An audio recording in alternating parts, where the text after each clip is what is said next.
अच्छा जी बच्चों, पिछले लेक्चर के अंदर हम डिटेल से डिस्कस करके आए हैं वेव का इंट्रोडक्शन के वेव एक्चुअल में होती क्या है, और इसके साथ साथ हमने डिफरेंट सिमुलेशंस देखी थी जहां पर हमने सॉलिड मीडियम के अंदर वेव किस तरह ट्रैवल करती है, लिक्विड के अंदर से किस तरह वेव ट्रैवल करती है, और जब हमारा मीडियम होगा गैशियस या फिर एयर तो उसके अंदर से किस तरह वेव ट्रैवल करती है। इन सब एग्जांपल्स को हम डिटेल से डिस्कस करके आ चुके हैं with the help of simulations. हमने सिमुलेशंस के ऊपर प्रैक्टिकली इन एग्जांपल्स को रन करके देखा था कि किस तरह पार्टिकल्स बिहेव करते हैं और किस तरह वेव असल में ट्रैवल करती है, बिल्कुल मॉलिक्यूलर और एटॉमिक लेवल पर जाकर।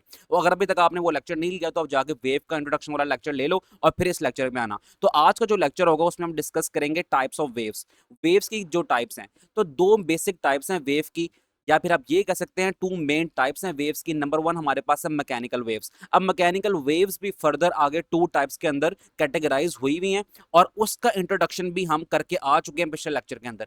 ठीक है, मैंने आपको बताया था ट्रांसवर्स वेव क्या होती है, लॉन्गिट्यूडिनल वेव क्या होती है, इसके बारे में काफी डिटेल से मैंने बातें की थी, लेकिन आज का लेक्चर स्पेसिफिकली है ही इन चीजों पर, तो हम मजीद डिटेल से बातें करेंगे। ठीक है, पहला लेक्चर लेके आ जाओ, कॉन्सेप्ट बिल्डिंग हो जाएगी, तो यहाँ पर आपको लेक्चर लेने का और मजा आएगा क्योंकि काफी कॉन्सेप्ट आपके लेक्चर नंबर वन में ही क्लियर हो जाएंगे। अब यहाँ पर हम डिस्कस करेंगे मैकेनिकल वेव्स और इसकी further two types, transverse wave and longitudinal wave, उसको डिस्कस करेंगे। और साथ साथ हमारे पास वेव की एक और टाइप है जिसका नाम है इलेक्ट्रोमैग्नेटिक वेव, इसको भी डिस्कस करेंगे। पहले हम डिटेल से मैकेनिकल वेव को डिस्कस कर लें, उसके बाद हम इलेक्ट्रोमैग्नेटिक की तरफ भी आएंगे। कहते हैं मैकेनिकल वेव्स और waves that required a material medium such as air. अब देखो मैकेनिकल वेव्स और इलेक्ट्रोमैग्नेटिक वेव्स हम पढ़ रहे हैं ना, टाइप्स ऑफ वेव्स, तो दो टाइप्स ऑफ वेव्स हैं, जो मैकेनिकल वेव्स और इलेक्ट्रोमैग्नेटिक वेव्स। इन दो के अंदर ना सिर्फ एक ही फर्क है, वो आपने बस ज़हन में बिठा के रखना है। उस फर्क को आप ज़हन में बिठा लोगे तो आपको ये सारा टॉपिक बिल्कुल सिंपल और इजी लगेगा। देखो मैकेनिकल वेव्स है ना, इट मीन्स कि ये ऐसी वेव हैं जिनको ट्रैवल करने के लिए किसी सहारे की जरूरत है। सहारा मीन्स किसी मीडियम की जरूरत है। अब वो मीडियम क्या हो सकता है? मीडियम सॉलिड पार्टिकल्स भी हो सकते हैं, लिक्विड भी हो सकता है, और गैसेस या फिर हम एयर कह सकते हैं, एयर भी हो सकती है। तो मैकेनिकल वेव्स वो होती हैं जिनको ट्रैवल करने के लिए एनर्जी एक जगह से दूसरी जगह पर लेके जाने के लिए किसी मीडियम की, किसी सहारे की जरूरत है, और वो सहारा क्या है? सॉलिड, लिक्विड या फिर गैस। ओके। और इलेक्ट्रोमैग्नेटिक वेव्स क्या होती हैं? बस फर्क समझ लो ना यहाँ पर। इलेक्ट्रोमैग्नेटिक वेव्स वो होती हैं जिन्होंने एनर्जी एक जगह से दूसरी जगह पर ट्रेवल तो करानी है, पास ऑन तो करवानी है एनर्जी, लेकिन उनको किसी मीडियम के सहारे की जरूरत ही नहीं है। ठीक है ना, तो उसको सॉलिड की जरूरत है, ना लिक्विड की, ना गैस की।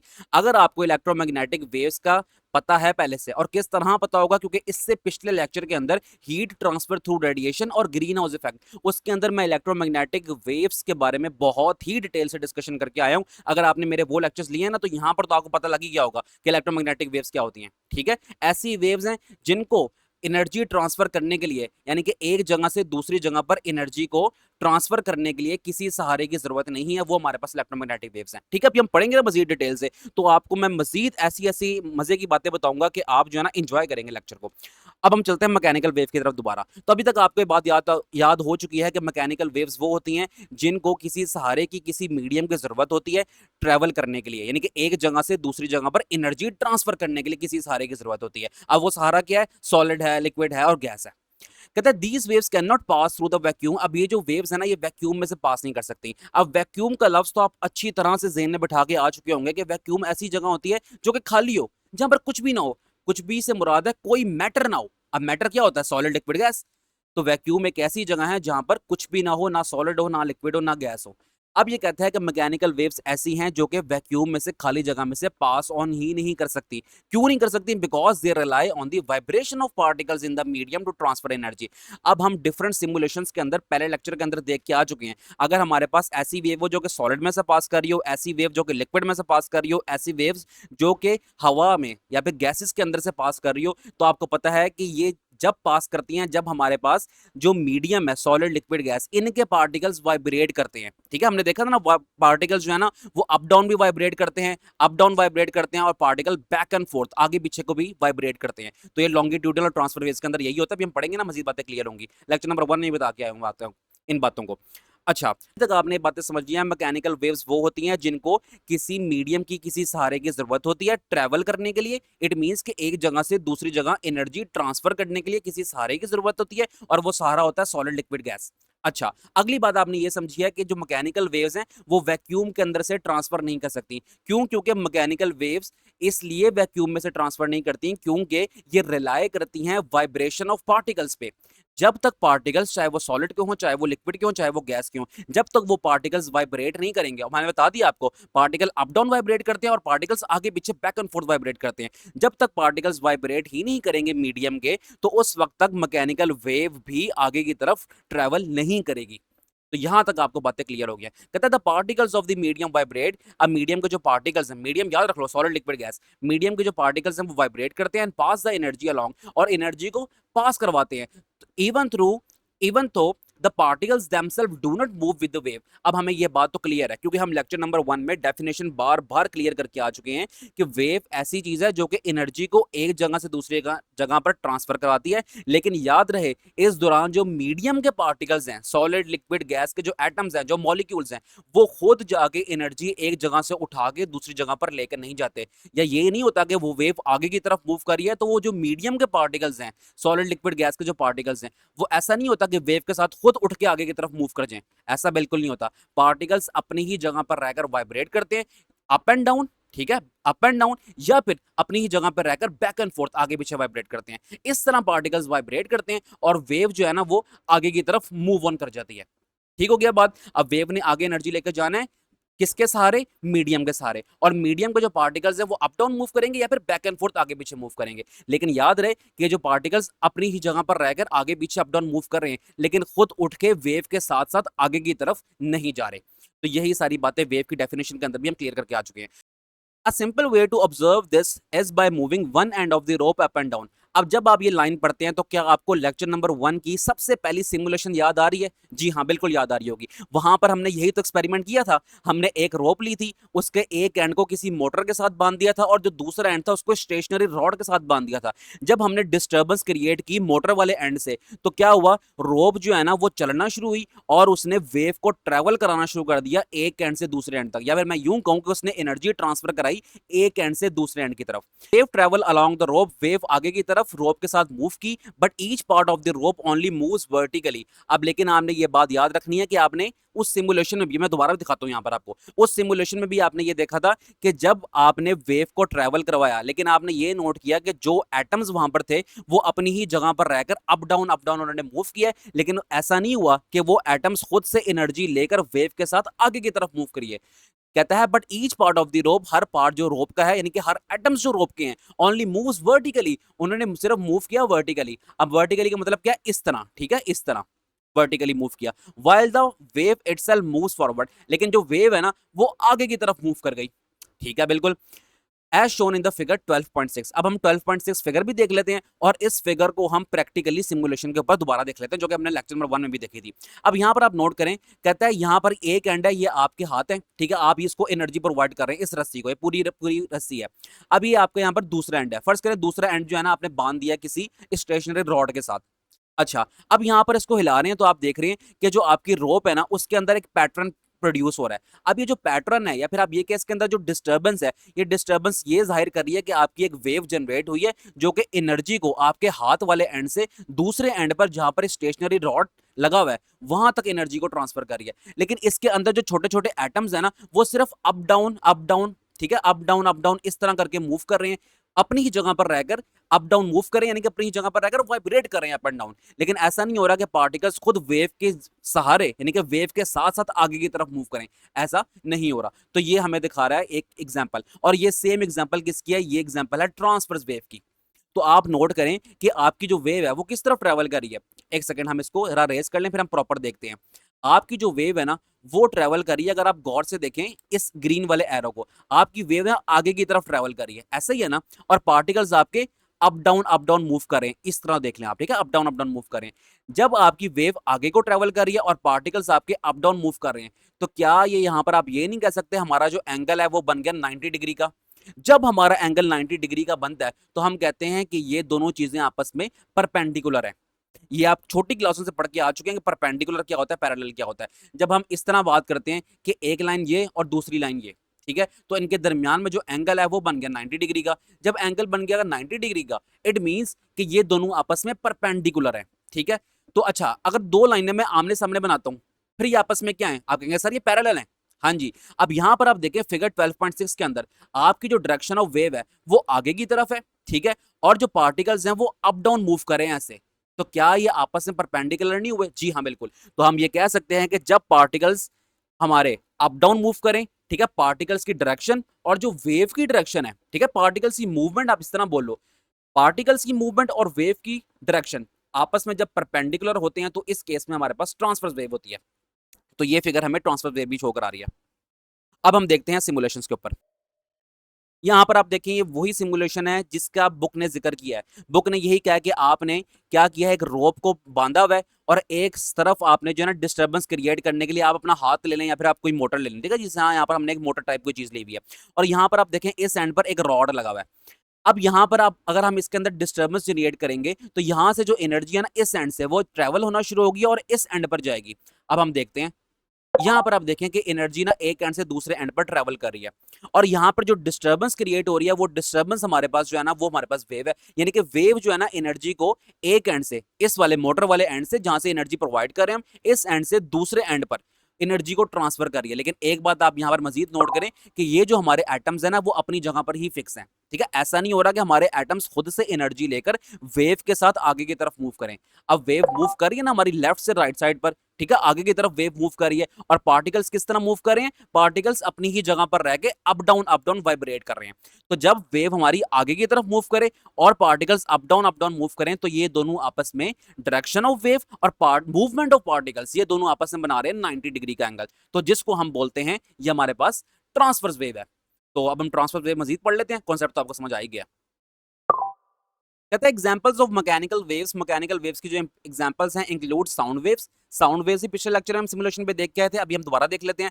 वाटर वेव्स, इसको भी देख के आए थे, हम फिर देख लेंगे। वाइब्रेशंस ऑन अ रोप और स्प्रिंग, अब जो रोप की वाइब्रेशन है उसको भी अभी हम देख के आए हैं, अभी लेटेस्ट सिमुलेशन के ऊपर हम देख के आए हैं, ठीक है, रोप किस तरह वाइब्रेट कर रही है, एक एंड से आप एनर्जी दे रहे हैं और दूसरे एंड पर जाके वो एनर्जी ट्रांसफर हो रही है। और स्प्रिंग, स्प्रिंग की सिमुलेशन तो मेरे पास नहीं है तो वो मैं आपको दिखा नहीं पाऊंगा, लेकिन स्प्रिंग की जो सिमुलेशन है वो लेक्चर नंबर 1 में मैं आपको यहाँ पर समझा के आया हूँ बहुत डिटेल से। अभी हम फिर इस पे डिस्कशन करेंगे जब हम लॉन्गिट्यूडनल वेव पढ़ेंगे तो। अच्छा, आगे कहता है and seismic waves produced by earthquake. अच्छा, ये सिस्मिक वेव्स जो है ना इसको भी हम पढ़ेंगे अपने आने वाले लेक्चर के अंदर, तो वहां पर जाके ना मैं आपको डिटेल से समझाऊंगा। फिलहाल के लिए आप यहाँ पर याद रख लें कि सिस्मिक वेव्स जो होती है ना वो मैकेनिकल वेव्स की ही एग्जांपल है, इसको हम डिटेल से डिस्कस करेंगे आने वाले लेक्चर्स के अंदर। अब हम जितनी भी हमारे पास एग्जांपल्स है मैकेनिकल वेव्स की, साउंड वेव्स हो गई, वाटर वेव्स हो गई, इन दोनों की सिमुलेशंस भी हम देख लेते हैं। यहाँ पर हम ऑब्जर्व करते हैं साउंड वेव्स को। यहाँ पर आप नोट करें हमारे पास एक लगा हुआ है साउंड सोर्स, यानी कि आप इसको कह सकते हो ये स्पीकर है या कोई बज है, व्हाटएवर कुछ भी है, ठीक है, और दूसरे एंड पर यहाँ पर दिखाया तो नहीं गया लेकिन आप खुद ही सोच लो कि यहाँ पर आपका ईयर है, आपका कान है, ठीक है, जहां तक आवाज आनी है। अब साउंड वेव है ना तो हम यहाँ पर साउंड सोर्स का इस्तेमाल करेंगे और यहाँ पर आप नोट कर सकते हो जो व्हाइट व्हाइट और रेड रेड जो डॉट्स नजर आ रहे हैं ये एक्चुअल में हवा के मॉलिक्यूल्स हैं। अब हवा के जो मॉलिक्यूल्स ना यहाँ पर मीडियम का रोल प्ले कर रहे हैं, तो साउंड वेव्स ट्रेवल करेंगी आपके कान तक जो कि दूसरे एंड पर होपफुली होगा। आपके कान तक साउंड वेव्स ट्रेवल करेंगी एक सहारा लेके, और सहारा किसका है, मीडियम किसका है, मीडियम है एयर का। अब यहां पर हम प्ले करते हैं। अब मैंने यहाँ पर साउंड सोर्स को ऑन किया, अपना स्पीकर चालू कर दिया, स्टार्ट कर दिया, तो अब आपने यहाँ पर नोट किया कि जो हमारे पास साउंड सोर्स है ना उसके आसपास वाले जो हवा के मॉलिक्यूल्स थे वो वाइब्रेट होना शुरू हुए। जब वो वाइब्रेट हुए इट मींस कि उनके अंदर काइनेटिक एनर्जी आ गई है। उन्होंने काइनेटिक एनर्जी को लिया और दूसरे मॉलिक्यूल्स, उसके जो पीछे वाले मॉलिक्यूल्स थे उन पे धक्का लगाना शुरू कर दिया। अब इसी तरह मॉलिक्यूल्स आगे पीछे धक्कम पेल कर रहे हैं और एनर्जी को ट्रांसफर कर रहे हैं और जिससे एक पैटर्न प्रोड्यूस हो रहा है और उस पैटर्न को हम कहते हैं ये हमारे पास वेव है। और कौन सी वेव है यहाँ पर है हमारे पास साउंड वेव, ठीक है। अब बस आपने ये देखना है कि जो हमारे पार्टिकल्स है ना, आप कोई भी पार्टिकल पकड़ लो यहाँ पर, ठीक है, यहाँ पर जो इधर इधर पार्टिकल्स है, पॉज करता हूँ इसको, आप अज्यूम कर लो ये वाले पार्टिकल की हम बात करें, चलो कोई रेड पकड़ लेते हैं ताकि रेड तो हमें विजिबल हो भी जाएगा। ये वाला रेड पार्टिकल, इसको आपने नोट करना है, ठीक है, ये आगे पीछे ही मूव करेगा, बस अपनी ही जगह पर रहकर आगे पीछे वाइब्रेट करेगा, यानी कि एनर्जी लेगा फिर एनर्जी अगले को ट्रांसफर करेगा। लेकिन आपने नोट करना है कि ये पार्टिकल उठ के खुद एनर्जी लेकर दूसरे एंड पर नहीं जाएगा। तो यही तो हमारे पास वेव का कॉन्सेप्ट है कि पार्टिकल्स अप डाउन मूव करते हैं या फिर बैक एंड फोर्थ आगे पीछे मूव करते हैं और एनर्जी को इस तरह ट्रेवल करवाते हैं ताकि एक एंड से दूसरे एंड तक एनर्जी ट्रेवल हो जाए, ठीक है, यानी कि हमारी जो वेव है जो कि एनर्जी लेकर जा रही है, वेव खुद आगे की तरफ मूव कर जाएगी। यहाँ पर आप देख रहे हो ना, यहाँ पर ये ब्लैक ब्लैक सी आपको नजर आ रहा है और यहाँ आपको एक पैटर्न सा बनता हुआ नजर आ रहा है, तो ये हमारे पास एक्चुअल में साउंड वेव है। अब आपने इस रेड डॉट पे गौर करना है कि ये जो हमारे पास मीडियम का पार्टिकल है यानी कि एयर का पार्टिकल्स है, ये बैक एंड फोर्थ आगे पीछे को वाइब्रेट करेगा लेकिन खुद उठकर दूसरी जगह पर नहीं जाएगा। अब बस इसको मैं करता हूं प्ले, बस नोट करना है इसी रेड वाले पार्टिकल को, ये उठकर दूसरे एंड पर नहीं जाएगा एनर्जी लेकर, ये यहीं पर ही कहीं पर रहेगा। अब आप नोट कर रहे हैं कि ये जो हमारे पास रेड पार्टिकल है ना, इसने अगले वाले पार्टिकल से एनर्जी ली और पिछले वाले जो पार्टिकल्स थे उनको एनर्जी ट्रांसफर की, यानी कि इसने बैक एंड फोर्थ मूव किया है। तो यही तो पढ़ के आए हम, back and fourth particle move करते हैं फिर अप एंड डाउन करते हैं। अब साउंड वेव्स जिस कैटेगरी में आती है ना मैकेनिकल वेव की, तो साउंड वेव हमारे पास आती है लॉन्गिट्यूडनल वेव की कैटेगरी में, जब पार्टिकल्स आगे पीछे को मूव करते हैं। तो यहीं पर आप देख सकते हैं कि पार्टिकल आगे पीछे मूव कर रहा है, एनर्जी को ट्रांसफर कर रहा है और हमारे पास यहाँ पर एनर्जी ट्रेवल कर रही है एक एंड से दूसरे एंड की तरफ, और यहाँ पर जो पैटर्न बन रहा है, जो एनर्जी लेकर जा रही है जो चीज, वो हमारे पास क्या है, वो वेव है। तो ये साउंड वेव भी आपने देख ली। अब इसके साथ साथ हम देखते हैं वाटर वेव। अब यहाँ पर वाटर वेव को अगर हम इस तरह व्यू करें, यहां पर अगर आप वाटर वेव को देखें, यहां पर हम पार्टिकल्स डालते हैं, ठीक है। अब पार्टिकल्स आपने डाल दिए, इसके अंदर डिस्टर्बेंस क्रिएट कर ली, तो यहां पर ना वेव बन गई है। अब यहां पर वेव बन रही है तो वेव एक जगह से दूसरी जगह पर ट्रेवल कर रही है। लेकिन एक चीज यहां पर शायद विजिबल ना हो रही हो, आपको आइडिया ना हो रहा हो, लेकिन आपने एक बात नोट करनी है कि जो हमारे पास वाटर है ना, वो इटसेल्फ, ठीक है, मीडियम क्या है यहाँ पर, वाटर के पार्टिकल्स, वाटर के मॉलिक्यूल्स। तो जो हमारे पास वाटर है वो इटसेल्फ खुद मूव करके आगे की तरफ नहीं जा रहा, बल्कि वो सिर्फ वेव ट्रेवल हो रही है, एनर्जी ट्रांसफर हो रही है वाटर के पार्टिकल्स का सहारा लेकर। तो ये हमारे पास एक और मैकेनिकल वेव की टाइप आ गई है। अब यहां पर मैं आपसे सवाल करता हूं, लेकिन आगे हम पढ़ भी लेंगे, आपने बताना है कि मैकेनिकल की कौन सी टाइप है, लॉन्गिट्यूडनल या फिर ट्रांसफर्स। लेकिन कोई बात नहीं, हम आगे पढ़ लेंगे तो आपको मजीद आइडिया भी हो जाएगा। तो यहां तक हमने कर लिया है मैकेनिकल वेव्स का इंट्रोडक्शन। आगे हमारे पास इलेक्ट्रोमैग्नेटिक वेव्स लिखा हुआ है, लेकिन फिलहाल के लिए हम मैकेनिकल वेव्स को कंप्लीट कर लें। इसकी जो दो टाइप्स हैं उनको डिस्कस कर लें मजीद डिटेल से, क्योंकि काफी हद तक तो आपको बातें समझ आ चुकी हैं। इसकी दो ही टाइप्स हैं, लॉन्गिट्यूडनल और ट्रांसवर्स, ठीक है, ये समझ आ गया। लेकिन मजीद डिटेल से पढ़ते हैं हम, उसके बाद हम आएंगे इलेक्ट्रोमैग्नेटिक की तरफ। अच्छा, नीचे अगर हम चलें तो यहाँ पर हमारे पास है टाइप्स ऑफ मैकेनिकल वेव्स। कहता है mechanical waves are divided, mechanical waves को डिवाइड किया इनटू टू मेन टाइप्स। अब दो टाइप्स के अंदर मैकेनिकल वेव्स को डिवाइड कर दिया। अच्छा, किस बुनियाद पर डिवाइड किया? Depending on how the particles of the medium vibrate in relation to the direction the wave travels. अब हमारे पास सिर्फ दो ही चीजें हैं जिनकी बुनियाद पर हमने मैकेनिकल वेव को डिवाइड किया है। किन दो चीजों की बुनियाद पर? कि जो हमारे पास डायरेक्शन ऑफ वेव है वो, और जो हमारे पार्टिकल्स की वाइब्रेशन है। अब आप अभी तक तो याद करके आ चुके हो ना कि पार्टिकल्स की वाइब्रेशन दो तरह से हो सकती है। पार्टिकल अप डाउन मूव करता है, ठीक है, पार्टिकल्स अप डाउन मूव करते हैं, ठीक है, या फिर particles back and fourth move करते हैं, ऊपर नीचे मूव करते हैं या फिर आगे पीछे मूव करते हैं। मूव करने से मुराद ये नहीं है कि उठ के चले जाते हैं, मूव करने से मुराद है कि अपनी ही जगह पर रहते हुए वाइब्रेट करना। या तो पार्टिकल्स अप डाउन वाइब्रेट करेंगे या फिर पार्टिकल्स आगे पीछे को वाइब्रेट करेंगे। और इन पार्टिकल्स की जो मूवमेंट है और जो डायरेक्शन ऑफ वेव है, इनका आपस में क्या ताल्लुक है, इसकी बुनियाद पर हमने मैकेनिकल वेव्स को आपस में डिवाइड किया गया। अब यहां पर हम देखते हैं, नीचे पढ़ते हैं, नंबर 1 हमारे पास है ट्रांसवर्स वेव। कहता है in transverse wave the particles of the medium vibrate at right angles. अब राइट एंगल सुन के परेशान नहीं हो जाना, राइट एंगल में अभी आपको समझा के आ चुका हूं। राइट एंगल कौन सा होता है? 90 डिग्री का एंगल होता है, to the direction in which the wave is travelling. अच्छा, अगर हम चलते हैं ना अपनी उसी डायग्राम पे जहां पर हमने काफी हद तक डिस्कस भी की थी इस बात को, इस डायग्राम के ऊपर, तो यहां पर आप नोट कर सकते हो कि जो आपकी वेव है वो यहां से लेकर यहां आगे की तरफ को मूव कर रही है। ऐसा ही है ना? बिल्कुल ऐसा ही है। लेकिन आपने नोट किया कि जो आपके पार्टिकल्स हैं वो अप डाउन, ठीक है, अप डाउन पार्टिकल्स मूव कर रहे हैं। तो डायरेक्शन ऑफ वेव जो कि इस तरफ को है, और पार्टिकल्स की मूवमेंट जो कि अप है या फिर डाउन है, ठीक है, नीचे वाले लाइन में बना देते हैं हम। अब शायद सही तरह विजिबल हो जाएगा आपको। पार्टिकल्स की मूवमेंट जो कि अप है या फिर डाउन है, क्या इन दोनों के दरमियान में, डायरेक्शन ऑफ वेव और पार्टिकल की मूवमेंट, इनके दरमियान में हमारे पास 90 डिग्री का एंगल बन रहा है। जी हाँ, 90 डिग्री का एंगल बन रहा है, तो इसी को हम बोलते हैं राइट एंगल। और क्या जब 90 डिग्री का एंगल बनता है तो हम ये नहीं कहते कि ये दोनों क्वांटिटीज जो हमारे पास हैं ये आपस में परपेंडिकुलर है? बिल्कुल। जब हमारे पास डायरेक्शन ऑफ वेव और पार्टिकल्स की वाइब्रेशन आपस में परपेंडिकुलर होगी तो उसी को हम कहते हैं ये हमारे पास है ट्रांसवर्स वेव। तो ये ट्रांसवर्स वेव का कॉन्सेप्ट मैं अभी आपको क्लियर करके आ चुका हूं, लेक्चर नंबर 1 में भी क्लियर किया था और यहां पर मैंने दोबारा क्लियर कर दिया। क्लियर हो गई ना बात? डायरेक्शन ऑफ वेव हमारी इस तरफ को है और पार्टिकल्स की मूवमेंट अप डाउन है, तो इनके दरमियान में एंगल बन रहा है राइट एंगल 90 डिग्री। और इसको हम कहते हैं कि ये दोनों क्वांटिटीज, डायरेक्शन ऑफ वेव और पार्टिकल की मूवमेंट, ये दोनों क्वांटिटीज आपस में परपेंडिकुलर है। जब हमारे पास दोनों quantities direction of wave and particles की वाइब्रेशन परपेंडिकुलर होंगी तो उसको कहेंगे हम ये, तो उसको हम कह देंगे ये हमारे पास है ट्रांसवर्स वेव। कॉन्सेप्ट सारे आपको क्लियर हो चुके हैं, बुक की वर्डिंग बस अब आपको समझ आने में कोई परेशानी नहीं होगी, सारी बातें हम पढ़ के आ चुके हैं। आगे कहता है दिस परपेंडिकुलर वाइब्रेशंस, अब ये जो हमारे पास परपेंडिकुलर वाइब्रेशंस है, परपेंडिकुलर होगी ना डायरेक्शन ऑफ वेव्स इस तरफ, वेव की डायरेक्शन आगे की तरफ है, वेव आगे की तरफ मूव कर रही है एक जगह से दूसरी जगह पे, और जो पार्टिकल्स हैं वो अप डाउन की तरफ मूव कर रहे हैं, तो ये आपस में क्या ताल्लुक है इनका, परपेंडिकुलर ताल्लुक है। कहता है this perpendicular vibration causes the energy to transfer through the medium, अब ये एनर्जी को ट्रांसफर कराता है एक जगह से दूसरी जगह, ठीक है, एनर्जी हमारी यहां से शुरू हुई है इस एंड से और उस एंड पर जाके ट्रांसफर हो गई है एक जगह से दूसरी जगह without the significant forward movement of the particles, लेकिन यहां पर हमारे पार्टिकल्स खुद फॉरवर्डली मूव नहीं कर रहे वेव के साथ साथ, क्योंकि वेव तो आगे की तरफ मूव कर रही है ना, क्या हमारे पार्टिकल्स भी वेव के साथ आगे की तरफ मूव कर रहे हैं, हरगिज नहीं कर रहे, पार्टिकल्स अपनी ही जगह पर वाइब्रेट कर रहे हैं, अप डाउन इस तरह वाइब्रेट कर रहे हैं। A simple way to observe a transfer wave is by holding one end of the rope. अब आप कहेंगे सर ये फिर से वो एग्जांपल आ गई जिसकी सिमुलेशंस आपने हमें आज भी दिखाई है और पहले लेक्चर के अंदर भी दिखाई है।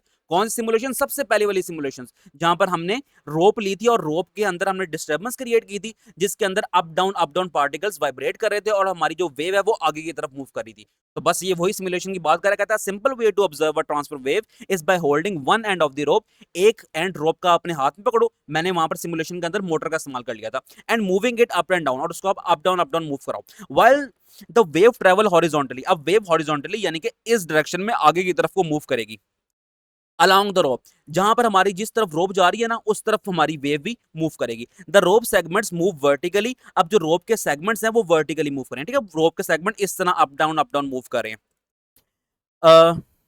This motion results in the formation of highest points known as crest and the lowest points known as troughs. अब कहता है कि जो हमारे पास वेव के अंदर जो हाईएस्ट पॉइंट्स बने हैं ना तो उनको हम कहते हैं ये हमारे पास क्रस्ट है, और जो लोएस्ट पॉइंट बने हैं उसको हम कहते हैं ये हमारे पास ट्रफ है। आप इस डायग्राम फिगर 12.8 के अंदर भी देख सकते हो, ये हमारे पास हाईएस्ट पॉइंट है और ये हमारे पास लोएस्ट पॉइंट है, तो हाईएस्ट पॉइंट को हम कहते हैं ये हमारे पास क्रस्ट है और जो लोएस्ट पॉइंट है उसको हम कहते हैं ये हमारे पास ट्रफ है। तो बस ठीक है, ये बात भी आपको क्लियर होगी है। आप ऑब्जर्व कर सकते हो कि हमारे पास टॉप बन रहा है और हमारे पास बॉटम बन रहा है, तो ये जो टॉप है उसका नाम हमारे पास क्रस्ट है और जो बॉटम है उसका नाम हमारे पास क्या है, ट्रफ है। तो और एक और चीज यहाँ पर देख लो, जो बुक ने भी बात की थी, अब आप नोट कर सकते हो कि हमारे पास जो वेव ट्रेवल कर रही है वो यहाँ से ये आगे की तरफ मूव करी है, ठीक है, आगे की तरफ मूव कर रही है। अब वेव आगे की तरफ मूव कर रही है और इसके रिस्पेक्ट में with respect to direction of wave हमारे पार्टिकल्स जो है ना वो अप डाउन की तरफ वाइब्रेट कर रहे हैं। इट मींस कि हमारे पास डायरेक्शन ऑफ वेव और पार्टिकल्स की वाइब्रेशन इनके दरमियान में जो एंगल बन रहा है वो बन रहा है 90 डिग्री का, क्योंकि ये दोनों आपस में परपेंडिकुलर हो गए। जब ये परपेंडिकुलर हो गए तो ये हमारे पास ट्रांसवर्स वेव हो गई। तो ट्रांसवर्स वेव के अंदर क्या होता है, हमारे पास अप बनता है डाउन बनता है, क्योंकि पार्टिकल्स ऊपर नीचे मूव कर रहे हैं ना, अप डाउन मूव कर रहे हैं, तो इसलिए हमारे पास टॉप भी बन रहा है, हमारे पास बॉटम भी बन रहा है। तो टॉप को हम बोल रहे हैं क्रस्ट और बॉटम को हम बोल रहे हैं trough. Example of transfer wave is a water wave. अब एक और हमारे पास एग्जाम्पल आ गया है ट्रांसफर वेव की, वो हमारे पास है वाटर वेव, और वाटर वेव को भी हम सिमुलेशन पे बार बार देख के आ चुके हैं, पिछले लेक्चर में भी और आज के लेक्चर में भी। As the wave move forward, अगर वेव जब आगे की तरफ मूव कर रही है अक्रॉस द वाटर सरफेस के ऊपर से, the water molecules move up and down, तो वाटर के मॉलिक्यूल्स ऊपर नीचे की तरफ मूव कर रहे हैं rather than along with the wave. ऐसा नहीं हो रहा कि वाटर के मॉलिक्यूल्स वेव के साथ साथ आगे की तरफ मूव कर जाएं, ऐसा नहीं हो रहा, बस यही कर रहे हैं काम कि वो अप डाउन पार्टिकल्स, वाटर के जो पार्टिकल्स हैं, वाटर के जो मॉलिक्यूल्स हैं वो अप डाउन वाइब्रेट कर रहे हैं अपनी ही मीन पोजीशन पर रहते हुए, अपनी ही जगह पर रहते हुए, लेकिन जो वेव है वो आगे की तरफ ट्रेवल कर रही है। ऐसा नहीं हो रहा कि वो वेव के साथ साथ पार्टिकल्स खुद भी आगे की तरफ चले जाएं। कहते हैं another important example is electromagnetic radiation. एक और हमारे पास ट्रांसवर्स वेव की एग्जांपल है वो है इलेक्ट्रोमैग्नेटिक रेडिएशंस। लेकिन फिलहाल के लिए हम क्या करते हैं, इन तीन लाइनों को यहाँ पर लगाते हैं ब्रेक, क्योंकि जब हम पढ़ लेंगे ना इलेक्ट्रोमैग्नेटिक रेडिएशन को बहुत डिटेल से, उसके बाद मैं दोबारा इन तीन लाइनों की तरफ आऊंगा तो आपको ये बात भी क्लियर कराऊंगा। बस फिलहाल के लिए आपने ये याद करना है कि जिस तरह ट्रांसवर्स वेव का पैटर्न होता है इलेक्ट्रोमैग्नेटिक वेव्स का पैटर्न भी वही होता है। अच्छा, अभी हम मजीद आएंगे, डिटेल से बातें करेंगे इस पर। अब हम आगे बढ़ते हैं मैकेनिकल वेव की दूसरी टाइप जिसका नाम है लॉन्गिट्यूडनल वेव। तो अभी तक हम ये बात समझ के आ चुके हैं कि मैकेनिकल वेव को दो हिस्सों के अंदर कैटेगराइज करने की नौबत ही इस वजह से आई है क्योंकि हमने ये स्टडी करना है, ये डिस्कस करना है कि जो हमारी डायरेक्शन ऑफ वेव है उसका पार्टिकल्स की वाइब्रेशन से क्या ताल्लुक है। क्योंकि अभी हम ट्रांसवर्स वेव के अंदर ये बात पढ़ के आए हैं कि जब हमारे पास डायरेक्शन ऑफ वेव इस तरह हो तो जो पार्टिकल्स है ना वो मूव करते हैं अप डाउन, ठीक है, अप एंड डाउन, और डायरेक्शन ऑफ वेव और पार्टिकल की मूवमेंट्स इन दोनों के दरमियान में जो आपस में ताल्लुक है वो है परपेंडिकुलर। तो जब हमारे पास डायरेक्शन ऑफ वेव और पार्टिकल्स की मूवमेंट परपेंडिकुलर होगा तो उसको हम कह देंगे ये हमारे पास ट्रांसफर वेव है। लेकिन इसके मुकाबले में अगर हम डिस्कस करते हैं लॉन्गिट्यूडनल वेव की, तो हम कहते हैं कि जिस डायरेक्शन में हमारी वेव ट्रेवल कर रही है उसी डायरेक्शन में पार्टिकल्स जो है ना वो वाइब्रेट कर रहे हैं, तो ये हमारे पास हो जाएगी लॉन्गिट्यूडनल। अब किस तरह, ये देखो, अगर मेरे पास, मैं यहां बनाता हूं, मेरे पास जो वेव है ना वो इस तरफ मूव कर रही है, यानी कि लेफ्ट से राइट की तरफ, आगे की तरफ ट्रेवल कर रही है वेव। अब जो पार्टिकल की मूवमेंट्स है ना वो हो रही है बैक एंड फोर्थ, क्योंकि मैं आपको ये बात बार बार बता के आ चुका हूं, हमारे जो मीडियम के पार्टिकल्स है ना या तो वो अप डाउन मूव करते हैं जिस तरह ट्रांसवर्स वेव में हो रहा है, या फिर हमारे जो पार्टिकल्स हैं मीडियम के वो बैक एंड फोर्थ, आगे पीछे की तरफ मूव करते हैं। तो जब हमारे पार्टिकल्स आगे या फिर पीछे की तरफ मूव करेंगे तो डायरेक्शन ऑफ वेव और पार्टिकल्स की वाइब्रेशन, इन दोनों का आपस में जो ताल्लुक होगा वो होगा पैरेलल। तो जब हमारे पास direction of wave and particles की वाइब्रेशन पैरेलल होंगी तो उस केस में हम कह देंगे ये हमारे पास लॉन्गिट्यूडनल वेव है। परेशान बिल्कुल नहीं होना, ठीक है। मैंने आपको बता के आ चुका हूं कि हमारे पास जो मीडियम के पार्टिकल्स हैं वो दो तरह से ही वाइब्रेट करते हैं, या तो वो अप डाउन मूव करेंगे इस तरह जिस तरह वो ट्रांसवर्स वेव के अंदर करके आते हैं, ऊपर हमने एग्जांपल देखी थी रोप वाली, ठीक है, या फिर हमारे जो मीडियम के पार्टिकल्स हैं वो वाइब्रेट करते हैं आगे या फिर पीछे की तरफ, बैक एंड फोर्थ, ठीक है, पीछे या फिर आगे की तरफ। तो यही बात हम यहां पर करेंगे कि जब हमारे पास डायरेक्शन ऑफ वेव होगी उसी के पैरेलल, उसी के अकॉर्डिंग अगर पार्टिकल्स हमारे आगे पीछे मूव कर रहे हैं तो इस केस में हम कहते हैं ये हमारे पास लॉन्गिट्यूडनल वेव है। अब यहां पर देखो डायरेक्शन ऑफ वेव ये है और हमारे पार्टिकल्स यूं आगे पीछे मूव कर रहे हैं, इन दोनों के दरमियान में एंगल कौन सा बन रहा है? आप कहेंगे सर इन दोनों के दरमियान में 0 डिग्री एंगल बन रहा है। अच्छा, 0 डिग्री एंगल भी बन रहा है और साथ साथ हमारे पास 180 डिग्री एंगल भी बन रहा है। अब वो किस तरह, अब इसको हम दोबारा देखते हैं। अब हम यहां पर ये कहते हैं कि हमारे पास डायरेक्शन ऑफ वेव है ना वो इस सिमत में है, इस डायरेक्शन में है, यानी कि एनर्जी इस एंड से इस एंड पर ट्रांसफर हो रही है। अब हम ये डिस्कस करते हैं कि हमारे पास जो मीडियम है उसके पार्टिकल्स किस तरह मूव करें, किस तरह वाइब्रेट करें। जब उसके पार्टिकल्स आगे की तरफ मूव करेंगे तो इन दोनों के दरमियान में जो एंगल बनेगा वो बनेगा 0 डिग्री का, ठीक है, 0 डिग्री का एंगल बनेगा। अब जब हमारे पास मीडियम के जो पार्टिकल्स हैं वो पीछे की तरफ मूव करेंगे, दो तरफ मूवमेंट होती है ना, आगे पीछे इस तरह होती है ना, आगे की तरफ मूव कर रहे हैं तो हमारे पास इस दोनों के दरमियान में एंगल बन रहा है 0 डिग्री का। और जब हमारे पार्टिकल्स पीछे की तरफ मूव कर रहे हैं तो यहां पर इस केस में देखो, यहां पर एरो इस तरफ है, पीछे की तरफ पार्टिकल मूव कर रहा है और यहां पर हमारे पास डायरेक्शन ऑफ वेव आगे की तरफ है, तो इस केस में हम कहते हैं यहां पर हमारे पास 180 डिग्री का एंगल बन रहा है। तो 0 डिग्री और 180 डिग्री ये दोनों आपस में क्या होते हैं? ये दोनों आपस में होते हैं पैरेलल। तो हम यहां पर कह सकते हैं कि जब डायरेक्शन ऑफ वेव और पार्टिकल्स की मूवमेंट आपस में पैरेलल होगी तो इस केस में हमारे पास जो वेव होती है वो होती है लॉन्गिट्यूडनल वेव। अच्छा, ये 0 180 डिग्री वाली बात अगर समझ ना आई तो छोड़ देना इसको, ठीक है, ये मैंने एडिशनल इन्फॉर्मेशन आपको दी है, बुक में यहाँ पर नहीं लिखी हुई, लेकिन कोई मसले की बात नहीं है। आप क्लास 9 के अंदर, छोटी क्लासों के अंदर भी ग्राफ्स पढ़ के आए हैं, तो देखो ग्राफ हमारे पास क्या होता है, यहाँ पर हम बनाते हैं X axis and Y axis. तो यहाँ पर हमारे पास होता है 0 डिग्री, ठीक है, इस तरफ हमारे पास होगा 0 डिग्री, इस तरफ होगा हमारे पास 90 डिग्री, यहाँ पर होगा हमारे पास 180 डिग्री। अच्छा, जहां पर 0 डिग्री है ना उसके बिल्कुल सामने जो है ना 180 डिग्री है। अब जब मैं बात करता हूं कि हमारे पास जो डायरेक्शन ऑफ वेव है वो इस तरह है, तो पार्टिकल्स जब हमारे पास आगे की तरफ मूव करें, मीडियम के पार्टिकल्स, तो यहां पर हमारे पास बन जाएगा 0 डिग्री, और जब पार्टिकल्स हमारे इस तरफ को पीछे की तरफ मूव करेंगे तो हमारे पास बन जाएगा 180 डिग्री। तो बस यही केस है, 0 डिग्री और 180 डिग्री ये दोनों ही पैरेलल बनाते होते हैं। तो आप इतना इसको याद रख लो। अब कहता है कि in longitudinal waves the particles of the medium vibrate parallel to the direction in which the wave is travelling. अब कहता है कि जिस सिमत में हमारी वेव ट्रैवल कर रही है उसी के पैरेलल हमारे पार्टिकल्स जब मूव करेंगे, किसके पार्टिकल्स? मीडियम के पार्टिकल्स, तो हम इसको कह देंगे हमारे पास लॉन्गिट्यूडनल वेव है। अब आपको कैसे पता लगा कि हमारे मीडियम के जो पार्टिकल्स हैं वो पैरेलल मूव करें? आपको पता लग गया क्योंकि पार्टिकल्स हमारे आगे पीछे की तरफ भी वाइब्रेट करते होते हैं। जिस तरह पार्टिकल्स अप डाउन मूव करते हैं उस तरह पार्टिकल्स आगे पीछे भी वाइब्रेट करते हैं। तो जब हमारे पास डायरेक्शन ऑफ वेव इस तरह है और पार्टिकल्स आगे पीछे मूव करें तो इन दोनों के दरमियान में हमारे पास बन गया 0 डिग्री या फिर 180 डिग्री का एंगल। तो यहां पर हम कहते हैं दोनों आपस में पैरेलल है। Instead moving up and down, कहता है कि पार्टिकल्स का अप डाउन मूव करने की बजाय ये पार्टिकल्स आगे पीछे मूव करें, लाइक इन ट्रांसफर वेव। अब आप पढ़ के आ चुके हैं, यहां पर ही मैंने बताया आपको दोबारा, और पहले भी बहुत डिस्कस करके आ चुके हैं हम, क्योंकि हमने डायरेक्शन ऑफ वेव्स और पार्टिकल्स की मूवमेंट डिस्कस की है ट्रांसफर वेव के केस में, तो वहां पर हमारे पास पार्टिकल्स अप डाउन मूव कर रहे हैं। अब कहता है यहां पर लॉन्गिट्यूडनल वेव्स में where the particles move back and forth, पार्टिकल्स आगे पीछे की तरफ मूव करते हैं along the same path as the energy flow.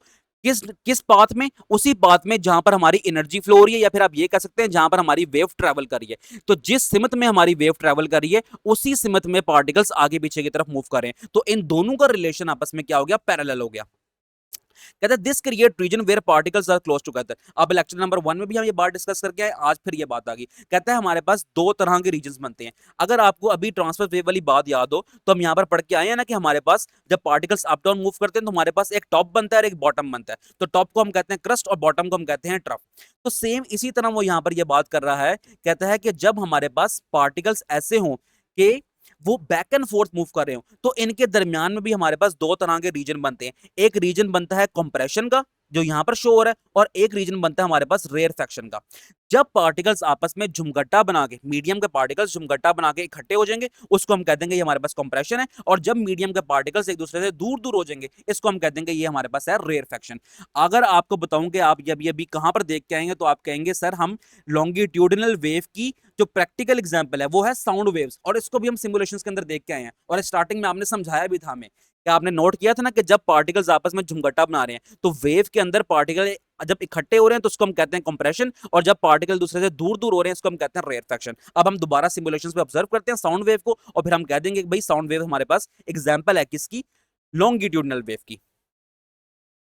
ये हमारे पास साउंड वेव की सिमुलेशन है जिसको भी हम देख के भी आ चुके हैं पहले बहुत डिटेल से। और यहाँ पर भी अगर मैं इसको पॉज करता हूँ तो आप नोट करें कि जहां पर आपके पार्टिकल्स इकट्ठे हो रहे हैं, देखो यहाँ पर हमारे पास ये जो व्हाइट व्हाइट से बैंड्स बन रहे हैं ना, इनके अंदर पार्टिकल्स इकट्ठे हो रहे हैं, तो ये कहेंगे ये हमारे पास रीजन ऑफ कंप्रेशन है जहां पर पार्टिकल्स झुमघट्टा बना लेते हैं। और अगर आप ये ब्लैक ब्लैक वाला एरिया देखें ना यहाँ पर, तो यहाँ पर आप नोट कर सकते हैं कि पार्टिकल्स बहुत कम तादाद में, यानी कि पार्टिकल्स मीडियम के एक दूसरे से बहुत दूर दूर हैं। तो यहाँ पर जो हमारे पास एरिया बन गया वो बन गया रेयरफेक्शन का।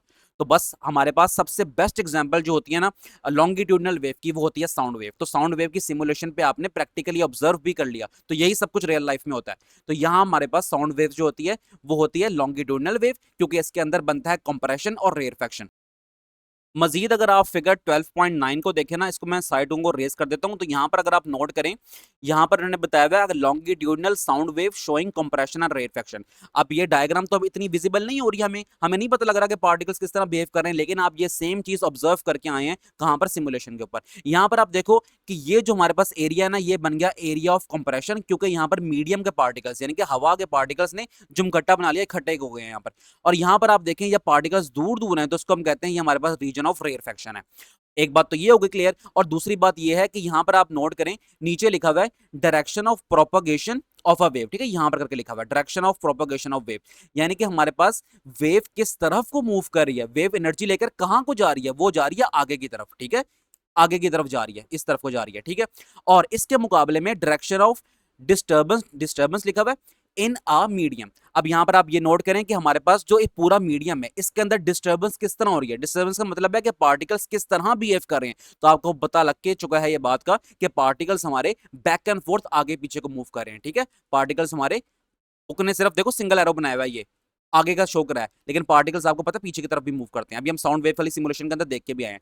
तो पार्टिकल्स आगे पीछे मूव कर रहे हैं, जिस सिमत में हमारी डायरेक्शन ऑफ वेव है उसी सिमत में हमारे पार्टिकल्स की मूवमेंट है। तो ये दोनों आपस में क्या हो गए हैं, पैरेलल। तो इसलिए हम इसको कह रहे हैं हमारे पास लॉन्गिट्यूडिनल वेव है। तो लॉन्गिट्यूडिनल वेव के अंदर मेन चीजें दो क्या बनती हैं, आप कहेंगे कंप्रेशन बनता है और एक बनता है रेयरफेक्शन। कंप्रेशन वो एरिया जहां पर मीडियम के पार्टिकल्स झुमघट्टा बना लेते हैं, इकट्ठे हो जाते हैं, और रेयरफेक्शन वो एरिया जहां पर मीडियम के पार्टिकल्स दूर दूर होते हैं एक दूसरे से।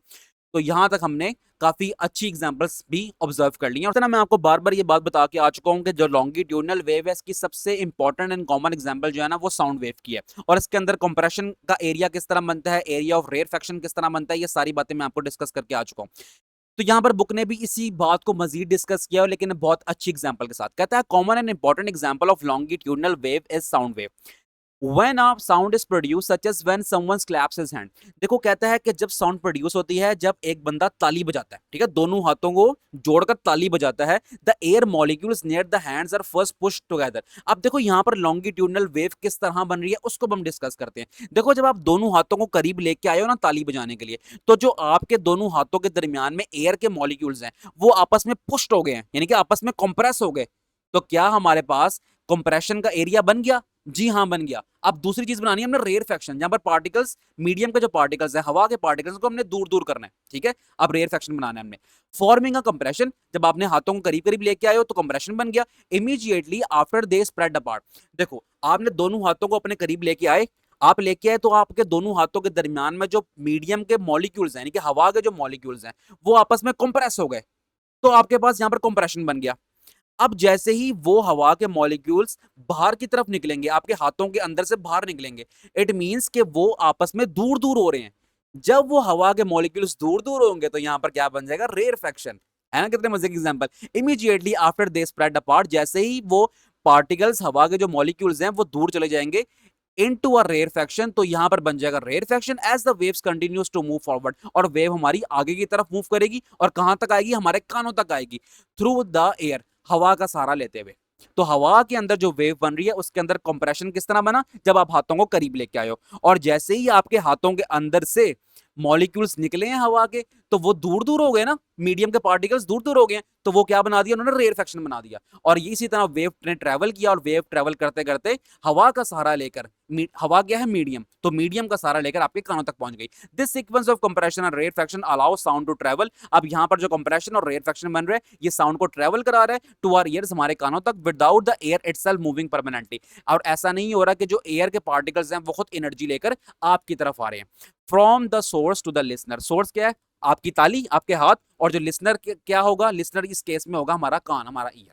तो होप सो आपको यहाँ पर ये सारा कुछ समझ आया होगा, और यहाँ पर मैंने काफी कुछ डिस्कस किया, लेकिन हाँ एक चीज और रह गई है। इस ग्राफ को अगर हम मजीद देख लें, हमारे पास फिगर 12.8 है, इसको अगर हम मजीद देख लें तो कुछ बातें यहाँ पर हैं वो यहाँ पर भी डिस्कस कर लेते हैं, और फिर अगला जो लेक्चर होगा ना उसमें भी थोड़ा बहुत डिस्कस कर लेंगे। तो यहाँ पर हमारे पास लिखा हुआ है, सबसे पहले तो ये जो लाइन है ना हमारे पास, सीधी लाइन, ये हमारे पास होती है रेस्ट पोजीशन। ठीक है, यानी कि इसको हम कहते हैं, ये हमारे पास है मीन पोजीशन। मीन पोजीशन वो होती है जहां पर हमारी कोई भी चीज ना स्टिल होके आम हालत में पड़ी होती है, यानी कि उसके अंदर कोई डिस्टर्बेंस नहीं होती। अगर हम बात करें ना अपनी उस सिमुलेशन की जहां पर हमने एक रोप को मूव करते हुए देखा था, पर हमारे पास जो रोप है, रोप के एटम्स यहां पर शो हो रहे हैं ना, तो हमारे पास जो रोप है वो बिल्कुल सीधी पड़ी हुई है, यानी कि सीधी जो है ना बंदी हुई है, इसके अंदर कोई डिस्टर्बेंस नहीं है। जब ये बिल्कुल स्टिल होकर सीधी पड़ी हुई है, इट मीन्स के रेस्ट पर है, तो ये इसकी क्या हो जाएगी, ये इसकी हो जाएगी मीन पोजीशन। इसी तरह यहां पर ये जो लाइन है ना, ये रिप्रेजेंट करती है हमारी मीन पोजीशन को। अच्छा, अब जब मीन पोजीशन से हमारे पास एक टॉप बनेगा और एक बॉटम बनेगा, किसके केस में, ट्रांसवर्स वेव के केस में, तो हमारे पास ये जो टॉप है ये हमारे पास क्रस्ट है, और ये बॉटम है हमारे पास ये हो गया ट्रफ। ये बात तो अभी हम पहले डिस्कस करके आ चुके हैं, ये बात हमें पता है। और मजीद चीज इसमें क्या लिखी है, मजीद चीज यहां पर लिखी है वेव लेंथ। वेव लेंथ नाम से पता लग रहा है कि वेव की लंबाई। अब वेव की लंबाई यहां पर किस तरह नापेंगे, किस तरह मेजर करेंगे, हम एक वेव का टॉप लेंगे और दूसरी वेव का टॉप लेंगे, इन दोनों के दरमियान में जो फासला होगा ना उसको हम कह देंगे ये हमारी वेव की लंबाई है। लेकिन एक मिनट रुक जाओ, अभी आप कहोगे कि सर वेव लेंथ की बात हो रही है, यहां पर एक वेव की लंबाई की बात हो रही है, यहां पर आप दो वेव्स किस तरह ले आए। तो देखो यहां पर ना इस पॉइंट पर, यहां से हमारी वेव शुरू हो रही है और यहां पर हमारे पास वेव हो रही है खत्म। ठीक है, यहां पर ये मेरा पेन काम नहीं कर रहा सही तरह, लेकिन आपको आइडिया हो ही गया होगा, मैं दोबारा बनाता हूं। यहां पर अगर आप नोट करें, इस जगह पर, यहां पर हमारी जो वेव है ना ये हो रही है खत्म, तो ये एक वेव होगी है, बिल्कुल ठीक है। अब यहां पर इस डायग्राम के अंदर हमें दो वेव शो की गई हैं, ठीक है, दूसरी वेव यहां पर जाके खत्म हो रही है, तो हम कहते हैं कि भाई वेवलेंथ कहीं पैमाइश करने का जो हमारे पास तरीका है वो ये नहीं है कि भाई एक वेव का टॉप लो दूसरे वेव का टॉप ले लो, सिर्फ और सिर्फ ये हमारे पास तरीका नहीं है वेवलेंथ निकालने का, बल्कि एक और तरीका है, जहां से आपकी वेव शुरू हो रही है और जहां पर खत्म हो रही है, ये इसको अगर आप नोट करेंगे ना, इसकी पैमाइश करेंगे, तो ये भी आपके पास वेवलेंथ ही होगी। तो आप ये कह सकते हैं आपके पास दूसरा तरीका ये आ गया, जहां से आपकी वेव शुरू हो रही है और जहां पर आपकी वेव खत्म हो रही है, ये भी हमारे पास तरीका है वेवलेंथ मेजर करने का। अच्छा, तीसरा तरीका भी है जो बुक ने एक और दिया हुआ है, बुक कहता है कि अगर आप बॉटम्स की बात करें, ट्रफ्स की बात करें, तो एक वेव का ट्रफ और दूसरी वेव का ट्रफ, इन दोनों के दरमियान में जो फासला होगा ये भी हमारे पास वेव की लंबाई यानी कि वेवलेंथ मेजर करेगा। तो वेवलेंथ मेजर करने के तीन तरीके हैं, आप दो वेव्स के क्रस्ट और क्रस्ट के दरमियान का फासला देख लें, या दो वेव्स के ट्रफ्स और ट्रफ्स का फासला देख लें, या फिर आप कहें कि एक वेव जहां से स्टार्ट हो रही है और जहां पर वो खत्म हो रही है, इनके दरमियान में फासला कितना है, तो ये भी हमारे पास तीसरा तरीका है वेवलेंथ मेजर करने का। तो होप सो आपको वेवलेंथ वाला कॉन्सेप्ट भी समझ आ गया होगा। अच्छा, इसके अंदर एक और चीज मुझे यहाँ पर नजर आ रही है। अच्छा, फिलहाल के लिए एक चीज आप और देख लो, यहाँ पर जो है ना, एक बात तो मैंने आपको क्लियर करा दी कि यहाँ पर बुक ने दो वेव्स को रिप्रेजेंट किया हुआ है। अच्छा, अब यहां पर एक चीज और है, यहां पर लिखा हुआ है एम्पलीट्यूड। अब यहां पर एक और चीज है एम्पलीट्यूड। तो एम्पलीट्यूड क्या होता है, एम्पलीट्यूड ये होता है कि मीन पोजीशन से वेव ने मैक्सिमम डिस्टेंस कितना कवर किया। ठीक है, मीन पोजीशन से वेव ने कितना मैक्सिमम डिस्टेंस कवर किया, इसको हम कहते हैं एम्पलीट्यूड। देखो अब आप खुद बताओ, यहां से लेकर ना ये पॉइंट से हमारी वेव शुरू हुई है और वेव ने अपना मैक्सिमम डिस्टेंस कवर किया है एक पॉइंट पर यहां तक, तो ये हमारे पास हो गया एम्पलीट्यूड। ठीक है, मीन पोजीशन इसकी क्या थी, ये मीन पोजीशन थी, तो ये जो पूरी लाइन है ना हमारी, ये हमारी लाइन है मीन पोजीशन की, भी हम बात करके आ चुके हैं ये। तो यहां से लेकर अगर हम टॉप से लेकर यहां तक की बॉटम तक की मीन पोजीशन तक की बात करें तो हम कहेंगे ये हमारे पास हो जाएगा एम्पलीट्यूड। इसी तरह आप मीन पोजीशन से क्रस्ट तक का फासला या फिर आप मीन पोजीशन से ट्रफ तक का फासला, इन दोनों को अगर आप मेजर करें तो आप कहेंगे ये हमारे पास है एम्पलीट्यूड। यानी कि मीन पोजीशन से वेव ने मैक्सिमम कितना डिस्टेंस कवर कर लिया, ये हमारे पास होता है एम्पलीट्यूड। मजीद मैं डिस्कशन करूंगा आने वाले लेक्चर्स के अंदर, जहां पर हम different terminologies related two waves पढ़ेंगे ना, वहां पर डिस्कस करेंगे इसको हम। फिलहाल के लिए आपको आइडिया हो गया। तो आप ये भी कह सकते हो कि भाई हमारे पास जो एक वेव होती है ना, उसके अंदर जो एम्पलीट्यूड है ना वो है दो एम्पलीट्यूड्स हैं, यानी कि 2x एम्पलीट्यूड है। किस तरह? एक एम्पलीट्यूड हमारे पास है मीन पोजीशन से क्रस्ट तक का फासला और एक एम्पलीट्यूड हमारे पास है मीन पोजीशन से ट्रफ तक का फासला। तो ये हमारे पास हो गया एम्पलीट्यूड। तो यहां पर हमने एक और चीज समझ ली। तो बस बाकी सारा कुछ हमने जो डायग्राम में था वो भी समझ लिया। तो इसके साथ साथ जो मैकेनिकल वेव्स और उसकी टाइप्स है ना वो हमने क्लियर कर लिए। लेकिन अब जो लेक्चर हो गया काफी लंबा, इसलिए मेरी तो कोशिश थी कि मैं इलेक्ट्रोमैग्नेटिक वेव्स भी साथ ही कवर कर दूं, लेकिन फिलहाल हो नहीं सकती, तो हम इसको नेक्स्ट लेक्चर के अंदर ही कवर करेंगे। और जो ब्रेन टीजर है ना उसको भी हम नेक्स्ट लेक्चर के अंदर ही कवर कर लेंगे। तो इसके साथ साथ मैं करता हूं लेक्चर को खत्म। होप सो जितना अच्छा हो सकता था मैंने आपको समझा दिया। अगर अभी भी कोई कमी रह गई हो मेरे लेक्चर के अंदर तो फिर आप मुझे जरूर डिस्कस करना, मुझे जरूर बताना। तो फिर हम मजीद कमेंट सेक्शन के अंदर ये बात डिस्कस कर लेंगे जो आपको कुछ समझ ना आया होगा। मिलते हैं आपसे नेक्स्ट वीडियो में, जहां पर हम इलेक्ट्रोमैग्नेटिक रेडिएशन को डिस्कस करेंगे। अपना ख्याल रखें। अगर वीडियो पसंद आई है चैनल को आपने करना है सब्सक्राइब, और अपने दोस्तों के साथ, क्लास वालों के साथ भी मेरे चैनल को करना है शेयर। मिलते हैं नेक्स्ट वीडियो में, अपना ख्याल रखें। अल्लाह हाफिज़।